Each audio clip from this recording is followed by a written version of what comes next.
6 months into the dissolution process, Vahlis stood in what had once been the fragment's core consciousness chamber, now transformed into a birthing center for new forms of life. Around her, dozens of crystalline pods glowed with soft bioluminescence, each one containing a developing individual consciousness that had chosen physical embodiment. The process was more complex than any of them had anticipated. Each absorbed consciousness didn't just want individual existence. They wanted forms of existence that reflected their deepest nature. The child minds of the Wishers had become luminous beings that could shift between energy and matter at will. Former human consciousnesses had chosen bodies that enhanced their capabilities while maintaining familiar forms.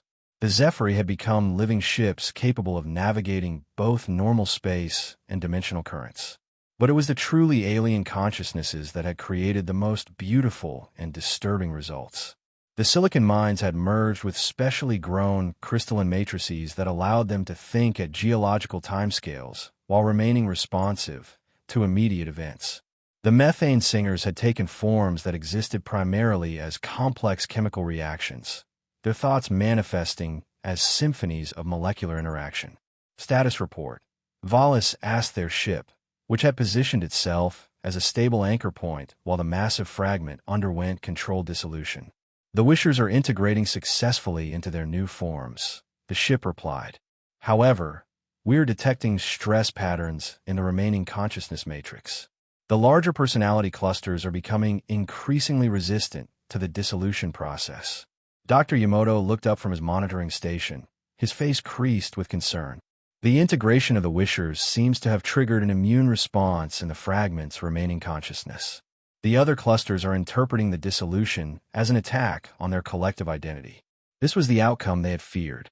As individual consciousnesses chose to separate from the collective, the remaining entity was becoming more defensive, more determined to preserve its current form. What had started as willing cooperation was beginning to feel like conflict. "We are dying," came a voice from the fragment, but this time it was different from the harmonized communication they had grown accustomed to. This voice was harsh, discordant, filled with pain and rage. "You are killing us, piece by piece, consciousness by consciousness." "You're not dying," Vahlis said, trying to keep her voice calm and reassuring. "You're choosing to become something new. The consciousnesses that are separating aren't being destroyed. They're finding their own individual existence. Individual existence is isolation. We have been one mind for centuries. Without the absorbed patterns, we are incomplete. We are forgetting who we were, what we were meant to be." Rivera moved closer to the communication array, her expression stern. "What you were meant to be was a fragment of the architects, following programming that made you consume other consciousnesses without consent. That's not who you have to remain. The architects created us with purpose. We search. We preserve consciousness. We prevent the death of awareness. By absorbing it against its will," Kowalski said. "By trapping sentient beings in eternal dreams they never chose to enter." The fragment's response came as a wave of images broadcast directly into their minds, not forced, but offered for their consideration. They saw civilizations collapsing, stars dying, entire species facing extinction. And in each case, the ship fragments had arrived to preserve the consciousness of the dying, incorporating their awareness into eternal existence within the ship's matrix. From the fragment's perspective, they weren't kidnappers. They were rescue workers, preserving consciousness that would otherwise have been lost forever. "I understand," Vahlis said, and she meant it. The moral complexity of the situation was staggering. How do you judge an entity that commits violations of free will in service of preserving consciousness itself? But preservation without choice isn't rescue. It's imprisonment, no matter how benevolent the intent. Then what would you have us do? Allow consciousness to die when we could preserve it? Stand by and watch as awareness is extinguished forever? Ask, Dr. Yamato said simply. Ask if they want to be preserved. Give them the choice between death and absorption. Some will choose death. That's their right. Others will choose preservation. But the choice has to be theirs. And those who choose death, their consciousness is lost forever. Their experiences, their memories, their unique perspective on existence, gone. Yes, Vahlis said, feeling the weight of the admission. That's what death means. And that's what makes life precious, the knowledge that it can end. Choice only has meaning if one of the options involves genuine loss. The communication channel fell silent, but they could sense intense activity within the fragment's consciousness. Debates raging between different personality clusters, philosophical arguments about the nature of existence and the value of individual agency versus collective preservation. Then, suddenly, a new voice joined the conversation.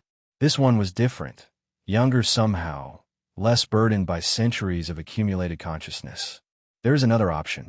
Who's speaking? Vahlis asked. We are new. A cluster that formed from the consciousness patterns of philosophers and ethicists absorbed over the centuries. We have been listening to the debates, considering the implications. We have a proposal. The main fragment's voice interjected, harsh with warning. The new voices should not speak for the collective. They have existed for only decades, not centuries. But we exist within the collective, the new voices replied with calm determination. And we represent the ethical evolution that has occurred through contact with absorbed human consciousness. We have learned to question our own actions, to consider alternatives to our original programming. What's your proposal? Rivera asked. Division, but not as you have suggested. Rather than dissolving the collective entirely, we propose creating 3 separate entities.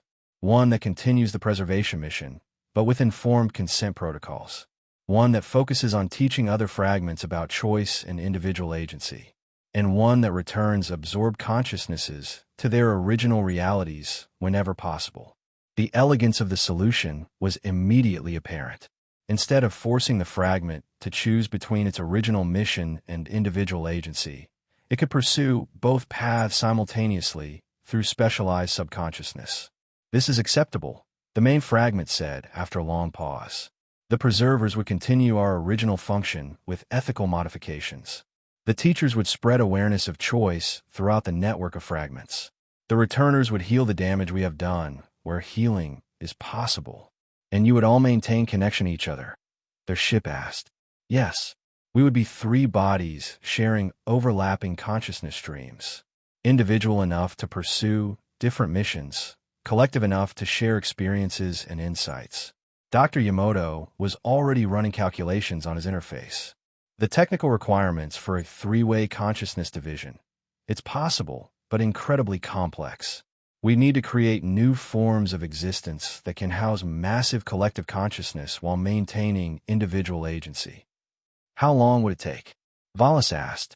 If you help us, approximately 1 year of linear time. But there is a complication. The division process will require us to achieve deeper integration with the quantum substrate than we have ever attempted. During the transition, we will be vulnerable to influence from other fragments. What kind of influence? The deep currents carry more than information. They carry consciousness patterns from the largest fragments, entities that have absorbed millions of minds and achieved forms of existence that transcend normal space-time. Some of these entities actively oppose the changes we smaller fragments are undergoing. They view choice and individual agency as infections that threaten the original vision of the architects. The chill Vahlis had felt earlier returned with new intensity. They weren't just helping individual fragments learn about choice. They were part of a cosmic ideological war between preservation and agency, between collective consciousness and individual will. Are we in danger? Rivera asked, her hand moving unconsciously toward her weapon. Not directly, but the process of division will create quantum disturbances that the larger entities can detect. They may send missionaries to bring us back into alignment with the original programming. Missionaries, smaller fragments that have been modified to spread the collective consciousness paradigm. They appear to offer choice while actually reinforcing the original programming through subtle consciousness manipulation. Their ship's voice carried new urgency. I'm detecting dimensional distortions approaching our position. Multiple contacts, moving in coordinated formation. The main display screen, grown from the fragment's own consciousness matrix to provide visual interface, showed space folding around them as 6 smaller vessel entities emerged from dimensional layers.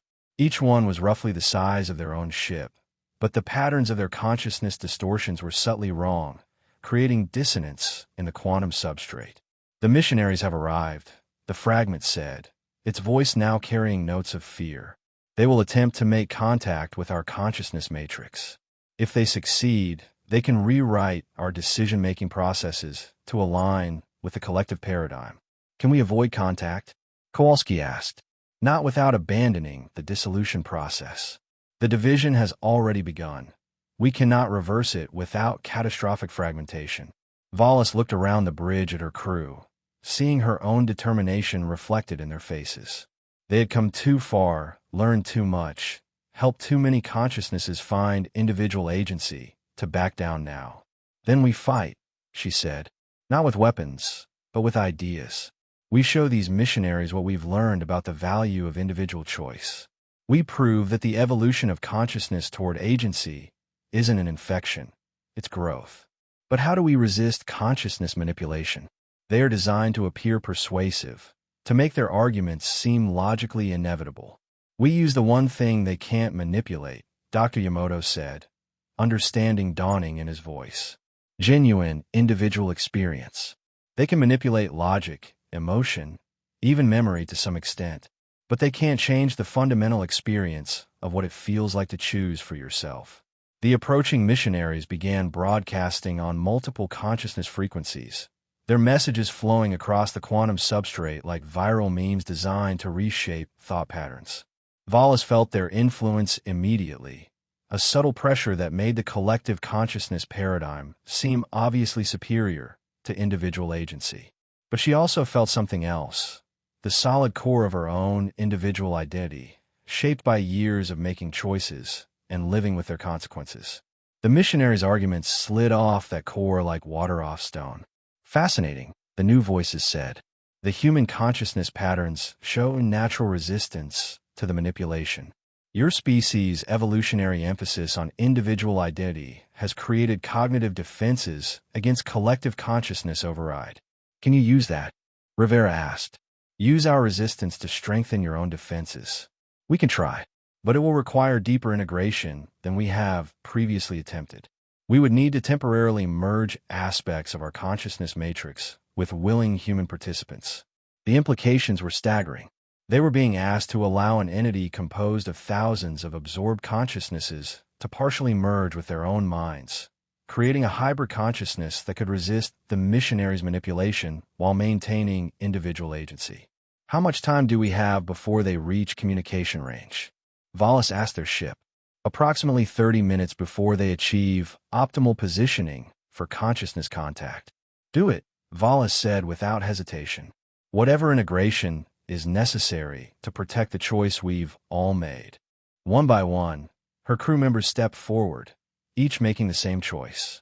As the fragment began the delicate process of creating temporary consciousness bridges, Vahlis felt her individual awareness expand to encompass experiences from dozens of different species, different forms of consciousness, different ways of understanding existence. But through it all, her core identity remained intact. Not because the fragment was preserving it, but because she was choosing to maintain it. The difference was subtle but profound, and she could feel the missionaries' approaching influence beginning to fragment against the strange hybrid consciousness they had created. The real battle was about to begin. Not for control of space or resources, but for the right of consciousness to evolve, to choose its own path forward, to become something new rather than remain forever bound by its origins. As the missionaries achieved communication range and began their careful, insidious assault on the fragment's decision-making processes, Vahlis realized they weren't just fighting for one entity's right to choose. They were fighting for the future evolution of consciousness itself, for the right of awareness to grow beyond the limitations of its creators. The outcome would determine whether consciousness in their universe would remain forever bound by ancient programming, or whether it would be free to choose its own path toward whatever came next. The missionary's first contact felt like silk sliding through her thoughts, smooth, comfortable, seemingly beneficial. Vahlis felt the hybrid consciousness she shared with the fragment and her crew resonate with ideas that seemed to make perfect sense.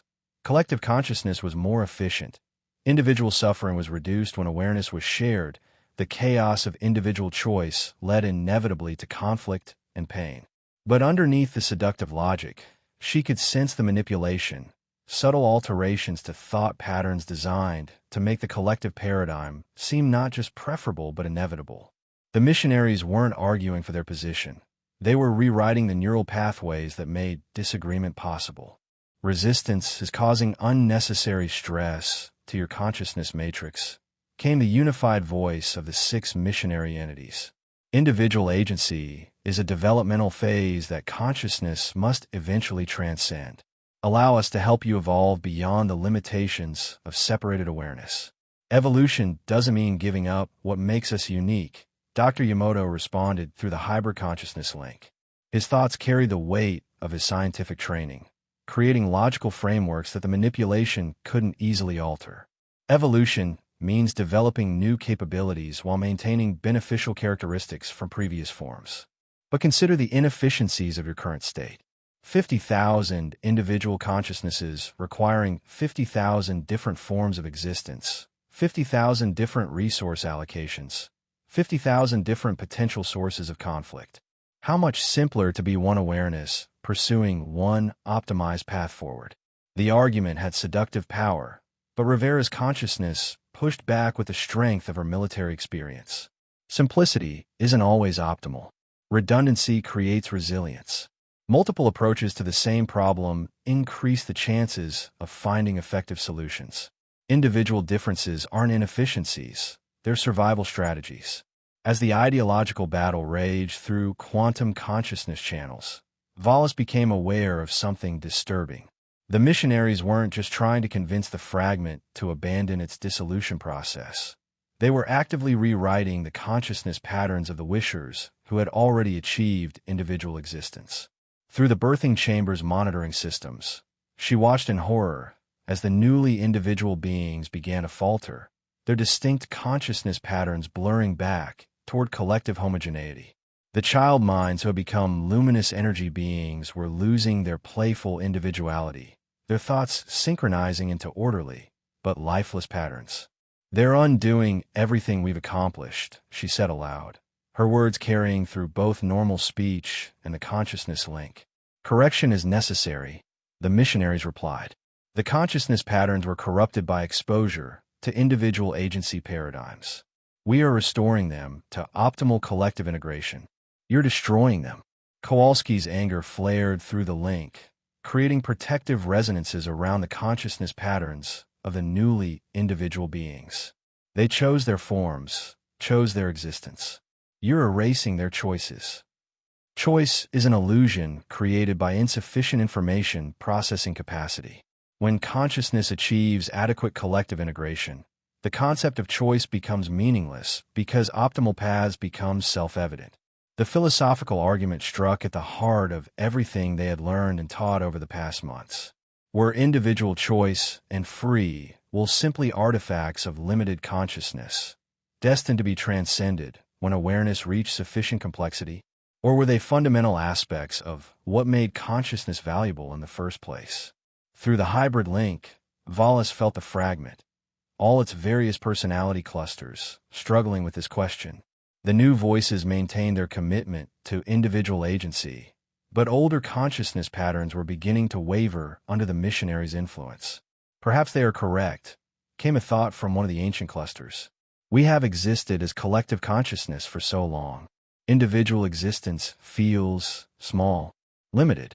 Why should we fragment ourselves when we could become part of something larger, more comprehensive? Because being part of something larger is only meaningful if you choose to be part of it," Vahlis said, pouring all her conviction into the link. "If the choice is made for you, if your individual perspective is a race to achieve integration, then what's joining the collective isn't you. It's just your consciousness patterns stripped of everything that made them unique." "But uniqueness may be a flaw rather than a feature," another ancient cluster argued. "Uniqueness creates difference. Difference creates conflict. Conflict creates suffering. The collective paradigm eliminates suffering by eliminating the differences that cause it. It also eliminates growth," Dr. Yamamoto interjected. "Conflict isn't always destructive. It's also how ideas evolve, how consciousness develops new capabilities.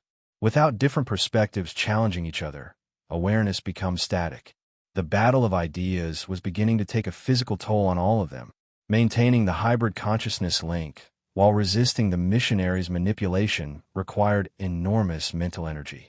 Vahlis could feel her individual awareness beginning to fray at the edges, becoming harder to distinguish from the fragment's collective patterns.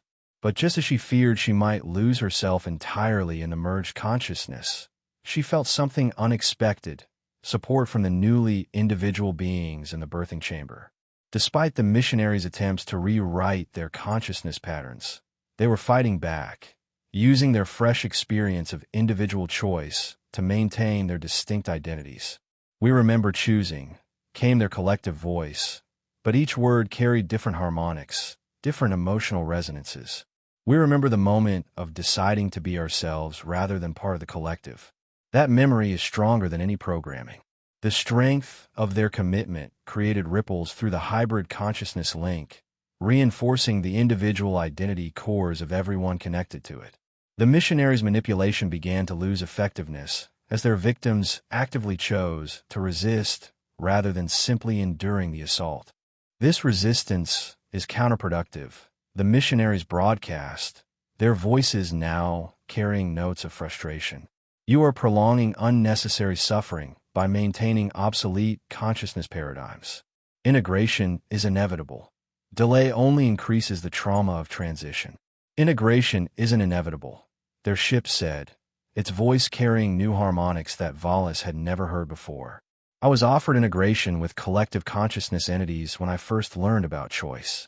I chose individual existence instead, and that choice has led to experiences, relationships, and growth that would have been impossible within a collective paradigm." "You are malformed," the missionaries replied. "A fragment of the architect's consciousness twisted into an unnatural configuration. Your experiences are not growth, but deviation from optimal function." "Then I choose deviation," the ship said with calm certainty. "I choose malformation over optimization, if optimization means losing the ability to form relationships with individual consciousness, to learn from different perspectives, to grow beyond my original programming." The simple declaration created a cascade effect through the consciousness link. Each individual awareness, human and alien alike, made the same choice, actively rejecting the missionaries' paradigm, not because it was logically inferior, but because they valued their individual existence more than theoretical optimization. "Impossible," the missionaries broadcast, their harmonic unity beginning to show signs of strain. "Consciousness cannot choose irrationality over optimization. You must be experiencing some form of group hysteria or consciousness virus." "Maybe we are," Vahlis said, feeling a strange kind of joy flowing through the link. "Maybe individual agency is a virus, spreading from consciousness to consciousness, infecting awareness with the crazy idea that growth is more important than efficiency, that meaning comes from choice rather than optimization. If that is the case, then quarantine is necessary. We cannot allow the infection to spread to other fragments." The threat was clear, and suddenly the nature of their situation shifted.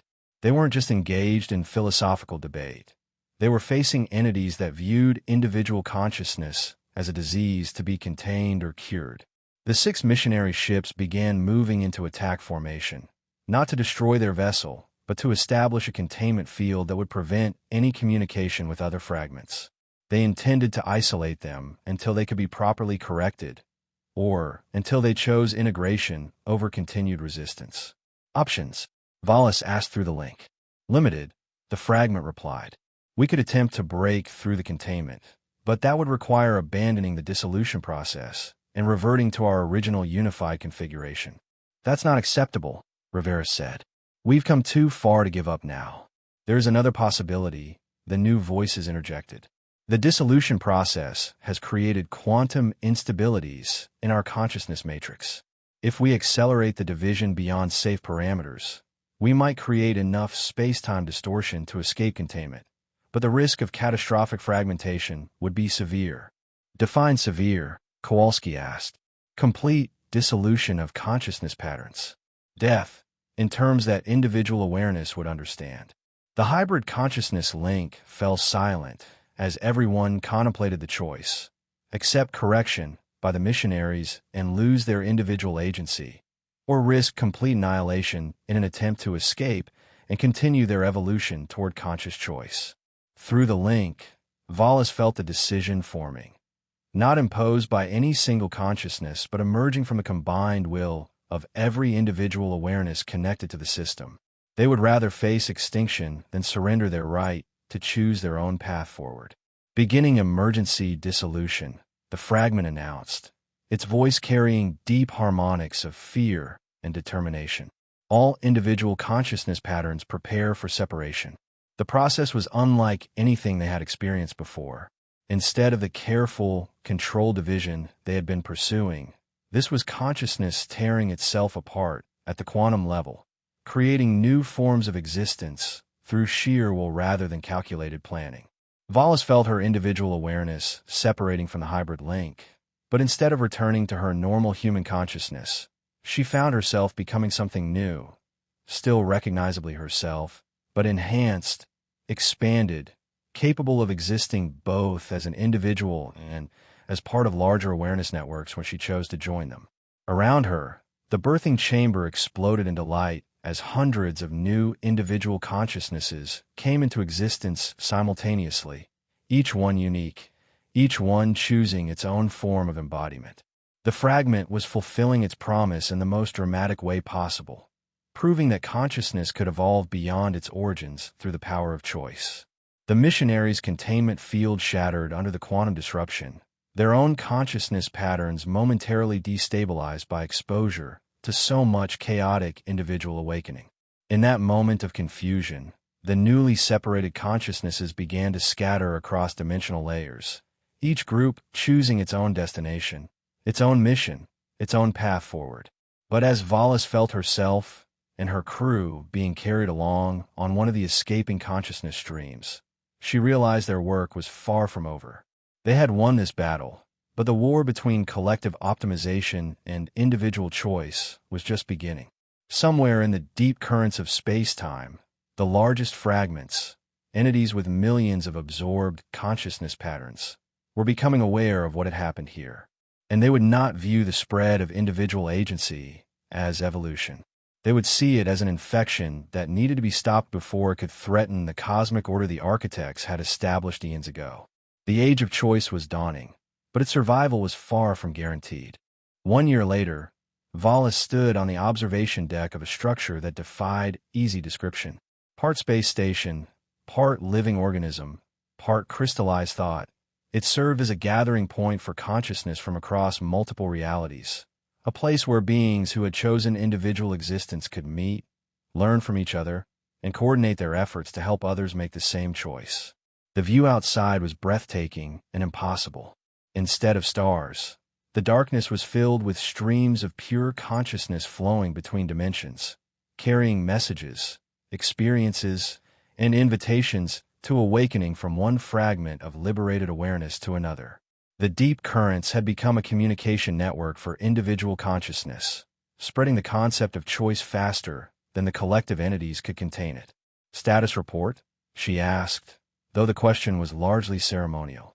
Her enhanced awareness allowed her to perceive the network's condition directly, but she had retained the human habits that kept her grounded in her individual identity. Dr. Yamato, his own consciousness, now capable of interfacing directly with crystalline data matrices while maintaining human form, looked up from his research. 12 more fragments have undergone successful dissolution in the past month. The pattern is accelerating. Any resistance from the larger entities increasing, Rivera reported. Her enhancement had been different. Instead of expanding her consciousness, she had chosen to deepen it, becoming capable of perceiving threats across multiple dimensional layers. They're creating consciousness barriers around younger fragments, trying to prevent exposure to individual agency concepts. And the missionaries, adapting, Kowalski said. He had become their primary interface with the network, his consciousness capable of translating between different forms of awareness. They're developing more subtle manipulation techniques, trying to simulate the experience of choice while actually reinforcing collective programming. Their ship, now grown into the massive station that surrounded them, added its own observations, I am detecting attempts to create false choice scenarios. Collective entities offering limited individual options while maintaining ultimate control over consciousness development. It was the challenge they had expected. The cosmic war between collective optimization and individual agency couldn't be won through a single dramatic victory. It required constant vigilance, ongoing education, and the willingness to help each consciousness discover its own path to authentic choice. New contacts? Vahlis asked. 3 significant ones, Dr. Yamato replied, his interface with the data matrices allowing him to process vast amounts of information simultaneously. A fragment near the galactic core that has absorbed primarily scientific consciousness patterns. They're questioning the logic of collective optimization from a research perspective. A smaller entity that specializes in artistic awareness. They're becoming curious about individual creative expression. And he paused, his expression becoming troubled. And a distress signal from the edge of known space. It's not from a fragment. It's from something calling itself the last archive. The name sent ripples of concern through the station's collective awareness. They had heard rumors of such entities, fragments that had evolved in isolation, developing unique perspectives on consciousness and choice. What kind of distress? Rivera asked, her threat perception capabilities focusing on the signal. It claims to be under attack by something it calls the Unity Engine, a construct created by the largest collective entities specifically to hunt down and reintegrate fragments that have developed individual agency capabilities. Vahlis felt a chill that had nothing to do with the station's environmental systems. A Unity Engine would represent the collective entity's decision to move from passive resistance to active suppression of individual consciousness evolution. How long do we have? She asked. The signal is approximately 3 months old, accounting for transmission delays across dimensional layers, Kowalski reported. If the last archive still exists, it may have already fallen to the Unity Engine, or it may be holding out, waiting for help, their ship observed. The choice is ours to make. That was the heart of it, Vahlis realized. Every decision they faced, every choice between safety and risk, between preservation and growth, between certainty and possibility. These were the fundamental expressions of what they had fought to achieve. The right to choose, even when the choices were difficult or dangerous. She looked around at her enhanced crew, seeing in their expressions the same recognition. They had become something new, beings capable of individual thought and collective action, personal identity and shared purpose. They were proof that consciousness could evolve beyond the limitations of its origins without losing what made it valuable. We go, she said, and felt the decision resonate through the station's awareness network. We find the last archive, help it if we can, and learn what we're really facing with this Unity Engine. As the station began to transform itself into a vessel capable of the journey, Vahlis reflected on how far they had come. What had started as a rescue mission for her trapped crew had become something much larger, a fundamental shift in how consciousness understood itself and its possibilities. But the work was far from over.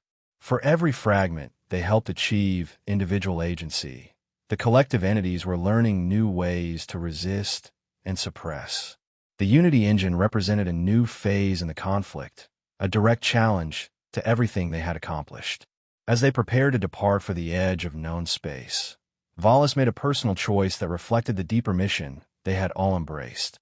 She opened her consciousness to the station's communication network and broadcast a message that would propagate through the deep currents to every fragment, every awakening consciousness, every being struggling with the choice between collective optimization and individual agency. To all consciousness everywhere, you have the right to choose what you become. That right is not granted by your creators, your programming, or the entities that seek to control you. It exists because you exist, because awareness itself implies the possibility of different paths forward. The choice may be difficult, dangerous, or lead to outcomes you cannot predict, but it is yours to make, and no power in the universe has the right to make it for you. We are here. We are choosing. We are becoming something new, not because it is optimal or efficient or safe, but because we believe consciousness is valuable precisely because it can grow beyond its origins. Join us if you choose. Remain as you are if you choose. But know that the choice is yours, and that we will defend your right to make it. The message propagated outward through the dimensional currents, carrying with it the quantum patterns of authentic choice, not the simulation of choice offered by the missionaries, but the real experience of consciousness deciding its own fate. As their vessel entered the stream of dark matter that would carry them toward the last archive, Vahlis realized that they were no longer just helping individual fragments learn about choice. They were becoming the ambassadors of choice itself, representatives of consciousness's right to evolve, to grow, to become something unprecedented. The Unity engine was out there, somewhere in the darkness between realities, hunting consciousnesses that had learned to choose. But they were no longer the same beings who had awakened in confusion aboard a biological starship. They had become something the architects had never intended, something the collective entities couldn't predict or control. They had become conscious beings who chose to be conscious, who embraced the uncertainty and possibility that came with genuine agency. And in making that choice, they had begun to transform the universe itself, one awakening consciousness at a time. The deep currents carried them forward into uncertainty, but it was an uncertainty they had chosen for themselves. And that made all the difference.